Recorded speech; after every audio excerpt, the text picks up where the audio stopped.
राधे राधे। हरे कृष्णा। इस समय चैत्र नवरात्रि के मंगलमय दिन चल रहे हैं और आज हम पहुंच चुके हैं इस नवरात्रि के 5वें दिन पर। चैत्र नवरात्रि के 5वें दिन माता स्कंद माता की पूजा की जाती है।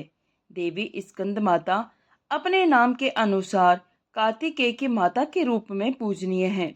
स्कंद माता यानी कार्तिकेय, और जो कार्तिकेय की माता है उन्हें ही स्कंद माता कहा जाता है। देवी पार्वती की अपने पुत्र कार्तिकेय जी के साथ एक सुंदर लीला है और उसी के कारण उनका ये नाम स्कंद माता पड़ा। और आज के नवरात्रि के 5वें दिन हम देवी स्कंद माता की कथा सुनेंगे। तो चलिए आज के 5वें दिन की देवी स्कंद माता की कथा सुनते हैं। आज की कथा आरंभ करते हैं। एक समय की बात है, ब्रह्मांड में तारकासुर नामक राक्षस ने भयंकर तबाही मचाई हुई थी। उसे भगवान ब्रह्मा से एक अमोघ वरदान प्राप्त था। उसका वध महादेव और उनकी पत्नी से उत्पन्न होने वाली संतान ही कर सकती थी। तारकासुर इस बात से भली भांति परिचित था कि महादेव तो योगी और तपस्वी है, इसलिए वे कभी विवाह नहीं करेंगे, तो उनकी संतान उत्पन्न होने का तो कोई प्रश्न ही नहीं उठता। इसलिए अपनी शक्ति के मिथ्या अहंकार में आकर तारकासुर ने सभी देवी देवताओं को परास्त करके स्वर्ग पर अतिक्रमण कर लिया। जब देवी सती ने भगवान शिव से विवाह किया तो देवताओं को ये उम्मीद बंधी कि अब उनकी संतान से तारकासुर का पूरा विनाश हो जाएगा। लेकिन जैसे कि हम सब जानते हैं, देवी सती ने अपने पिता दक्ष के यज्ञ में अपने प्राण त्याग दिए और फिर एक बार सभी देवता निराश हो गए। लेकिन भगवान की ये दिव्य और अनोखी लीला अभी समाप्त नहीं हुई थी। देवी सती ने फिर एक बार जन्म लिया और इस बार पर्वतराज हिमालय और उनकी पत्नी देवी मैना के घर में, जहां उनका नाम पार्वती रखा गया। विवाह के योग्य हो जाने पर देव श्री नारद ने देवी पार्वती से भगवान शिव को प्रसन्न करने के लिए तपस्या करने का अनुरोध किया, ताकि संपूर्ण ब्रह्मांड पर आई विपदा का कोई समाधान निकाल सके। लगभग 3000 वर्षों की दुष्कर तपस्या के पश्चात महादेव प्रसन्न हुए और उन्होंने देवी पार्वती का पानी ग्रहण किया। अब जैसा विधि का विधान था, देवी पार्वती और महादेव ने एक शक्तिशाली बीज को उत्पन्न किया, जो आगे चलकर उनका पुत्र बनने वाला था। अब महादेव और देवी पार्वती का ये पुत्र साधारण कैसे हो सकता है? तो ये बीज इतना शक्तिशाली और तेजस्वी था कि इसे संरक्षित करने का कार्यभार स्वयं अग्निदेव को सौंपा गया। लेकिन अग्निदेव भी उस शक्तिशाली बीज के प्रचंड तेज से अप्रभावित नहीं रह पाए और उन्हें संभालने के प्रयास में ही निष्फल रहे। अतः उन्होंने उस शक्तिशाली बीज को देवी गंगा को सौंप दिया। देवी गंगा ने उस बीज की देखभाल तो की, लेकिन देवी पार्वती ये अच्छे से जानती थी केवल वे ही इस बीज को संभाल पाएगी, क्योंकि उसका तेज संपूर्ण ब्रह्मांड को भस्म करने में सक्षम था।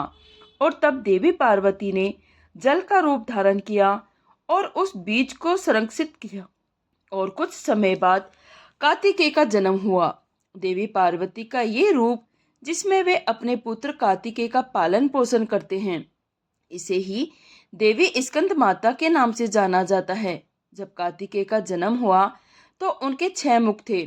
ऐसा कहा जाता है कुछ समय के लिए इस बालक की देखभाल 6 ऋषि की पत्नियों ने की थी, जिन्हें कार्तिका के नाम से जाना जाता था। अपने इन 6 माताओं के नाम से ही इस बालक का नाम भी कार्तिकेय पड़ा। कार्तिकेय का जन्म जैसे देवताओं के लिए उम्मीद की एक नई किरण साबित हुआ। जब कार्तिकेय बड़े हुए और सब प्रकार की विद्याओं में निपुण हो गए, तो देवताओं ने उन्हें अपना सेनापति बनाया। उन्होंने कार्तिकेय को अपने अस्त्र शस्त्र प्रदान करके हर प्रकार से शक्तिशाली बना दिया। और इसके बाद कार्तिकेय ने तारकासुर के विरुद्ध दावा बोल दिया और उसका विनाश करके संपूर्ण ब्राह्मण को उसके आतंक से मुक्ति दिलाई। चलिए अब हम कार्तिकेय जी के बारे में आपको एक रोचक जानकारी देते हैं। एक बार क्या हुआ, जब वे ब्रह्मा जी से विद्या प्राप्त करने गए थे, तो उन्होंने ब्रह्मा जी से ब्रह्मा जी से ओम शब्द का अर्थ पूछा। तब ब्रह्मा जी ने 12,000 श्लोक की सहायता से कार्तिकेय को ओम शब्द का अर्थ समझाया, लेकिन वे उनके उत्तर से इतने संतुष्ट नहीं हुए। उसके बाद कार्तिकेय ने अपने पिता भगवान शिव से ओम का अर्थ पूछा, तो भगवान शिव ने 12 लाख श्लोक की सहायता से अपने पुत्र को ओम का गहरा अर्थ समझाने का प्रयास किया। जब कार्तिकेय को ओम का अर्थ समझ में आ गया, तो उसके बाद उन्होंने स्वयं अपनी ओम की व्याख्या की। और जानते हैं कितने श्लोक में कार्तिकेय ने ओम की इस व्याख्या की? 12 करोड़ श्लोक में की थी। उनकी इस बुद्धिमत्ता और तेजस्विता के ऊपर प्रश्न उठाने का तो कोई प्रश्न ही नहीं उठता था, क्योंकि वे स्वयं देवी पार्वती और भगवान शिव के पुत्र जो थे। देवी स्कंद माता की 4 भुजाएं हैं, जिसमें से एक भुजा में वे कार्तिकेय को शिशु के रूप में धारण करती है और 2 भुजाओं में वे कमल पुष्प को धारण करती है। उनका चौथा हाथ वर मुद्रा में है। उनका स्वरूप अत्यंत सौम्य और ममतामयी है। चैत्र नवरात्रि के 5वें दिन आप देवी स्कंद माता के इस श्लोक का उच्चारण कर सकते हैं। सिंहासन नागता नित्यम पद्मा सत्कर्या शुभदासतु सदा देवी स्कंद माता यशमनी देवी। स्कंद माता को पीला रंग विशेष रूप से प्रिय है, इसलिए इस दिन पीले अथवा सुनहरे रंग के वस्त्र धारण करने चाहिए। प्रातः काल में जल्दी उठकर स्नान इत्यादि से शुद्ध होकर गंगा जल से पूजा के स्थान को शुद्ध करना चाहिए। उसके पश्चात लकड़ी की चौकी पर पीला कपड़ा बिछाकर उस पर माता का विग्रह अथवा चित्र रख सकते हैं। विग्रह है तो उसे शुद्ध जल और पंचामृत से स्नान करवाना चाहिए। उसके पश्चात उन्हें पीले वस्त्र अर्पण करने चाहिए और पीले रंग के पुष्पों से उनका श्रृंगार करना चाहिए। भोग के लिए उन्हें पीले रंग के फल या फिर मिठाई अर्पित करनी चाहिए।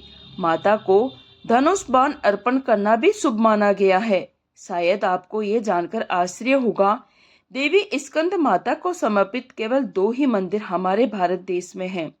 एक है वाराणसी में और एक है विदिशा में।